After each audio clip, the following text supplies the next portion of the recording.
রথযাত্রা শুধুমাত্র একটি ধর্মীয় উৎসব নয়, এটি হচ্ছে সর্বধর্মের মানুষের পরস্পরের মধ্যে একটি মিলন মেলা, সার্বজনীন উৎসবের অন্যতম প্রতীক। রাজ্যের সর্বত্রই রথের মেলা উৎসব সবার মধ্য দিয়ে অনুষ্ঠিত হচ্ছে। বুধবার 9 দিনব্যাপী মেলা ঘরের ঐতিহ্যবাহী রথযাত্রা উৎসবের উদ্বোধন করে মুখ্যমন্ত্রী প্রফেসর ডক্টর মানিক সাহা এই কথা বলেন। সিপাহীজলা জেলা প্রশাসন, তথ্য ও সংস্কৃতি দপ্তর এবং মেলাঘরের পুর পরিষদের যৌথ উদ্যোগে উৎসবের আয়োজন করা হয়েছে।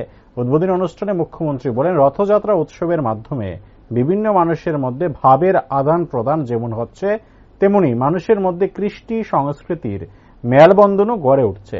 তিনি বলেন, দেশের সার্বিক উন্নয়নে প্রধানমন্ত্রী নরেন্দ্র মোদী নানা পরিকল্পনা গ্রহণ করে কাজ করছেন। রাজ্য সরকারও সেই দিশায় রাজ্যের উন্নয়নে কাজ করে চলেছে। বিগত সরকার রাজ্যের ধর্মীয় প্রতিষ্ঠান বা ধর্মীয় পর্যটন স্থানগুলির উন্নয়নে কার্যকর ভূমিকা গ্রহণ করেননি। বর্তমান রাজ্য সরকার কেন্দ্রীয় সরকারের সহায়তায় রাজ্যের ধর্মীয় প্রতিষ্ঠান ও পর্যটন স্থানগুলির উন্নয়নে নানা পরিকল্পনা গ্রহণ করে কাজ করছে। এদিনের আয়োজিত অনুষ্ঠানে মুখ্যমন্ত্রী ছাড়াও উচ্চশিক্ষামন্ত্রী কিশোর বর্মন, সিপাহীজলা জেলা সভাধিপতি সুপ্রিয়া দাস দত্ত, বিধায়ক বিন্দু দেবনাথ সহ অন্যান্যরা উপস্থিত ছিলেন। এবং ভগবানের আশীর্বাদ আমরা নিতে পারবো, আপনারাও নিতে পারবেন সবাই। আজকে রথযাত্রা উৎসব এমন একটা উৎসব, আমরা আমার পূর্ববর্তী বক্তারা বিস্তারিত আলোচনা করেছেন যে ভক্ত এবং ভগবানের আজকে এখানে মিলন উৎসব।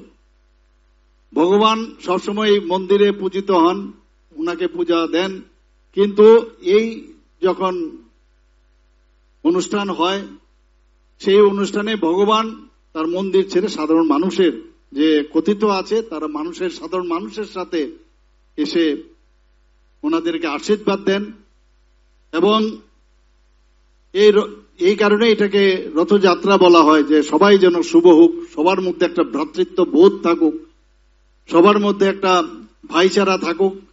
এবং এই উৎসবকে কেন্দ্র করে শুধু আমাদের এই মেলাঘরে না, সর্বত্র ত্রিপুরার সব জায়গার মধ্যে কিন্তু একটা সাজ রব। আমি দেখেছি এখানেও প্রচুর দোকান ঘর ইত্যাদি হয়েছে, কেনা বেচা হবে, এখানে আর্থিক যে বিষয় সেটাও উন্নত হবে, সমৃদ্ধ হবে অনেকে।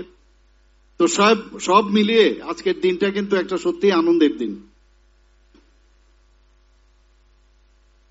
আমার পূর্ববর্তী বক্তারা বলেছেন অলরেডি যে জগন্নাথ মানে সমস্ত জগতের নাথ, অর্থাৎ সমগ্র বিশ্বের অধিপতি।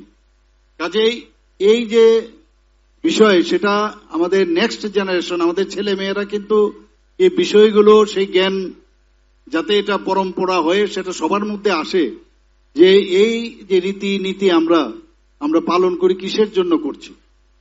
এবং এটা শুধু একটা ধর্মীয় অনুষ্ঠান না, এখানে সব ধর্মের ঊর্ধ্বে উঠে সব ধর্মের লোক এখানে আসতে পারে, সবার মধ্যে একটা মেলবন্ধন, এটা কিন্তু আজকের এই রথযাত্রার মধ্যে আমরা সেটা দেখতে পাই। এবং এটা সার্বজনীনতার এক অনন্য প্রতীক বলা যায় সেটাকে।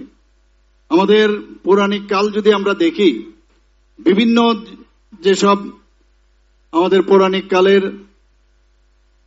যে গ্রন্থগুলো রয়েছে, সেটা ব্রহ্মপুরাণ হোক, পদ্মপুরাণই হোক, স্কন্দ পুরাণ হোক, সমস্ত ধর্মগ্রন্থে এই রথযাত্রার মাহাত্ম্যের বর্ণনা কিন্তু আমরা দেখতে পাই।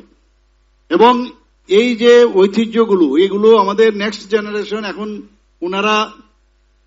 এখন যেভাবে ওনারা চলছেন,